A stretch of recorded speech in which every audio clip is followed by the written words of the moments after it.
আষাঢ়ে ভাষাঢ়ে তরি কবি সুনির্মল বসু পাঠ অঞ্জলমাত।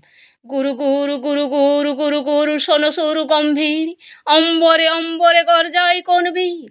আষাঢ়ের দিবসে থাকি আর কি বসে, চল যায় গাঙ্গাধারে বর্ষার ধর সুর। নতুন জলের ঢলে গাঙ্গাজ ভরপুর, ধারা জল ঝরে যে মাঠ ঘাট ভরে যে থই থই করে জ্বলে ওই ওই প্রান্তর।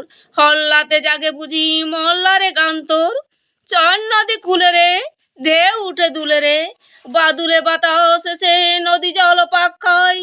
ছল ছল নাচে জল বুঝি তারি ধাক্কায়, ভারী মজা আজি রে কোথা গেল মাঝি রে।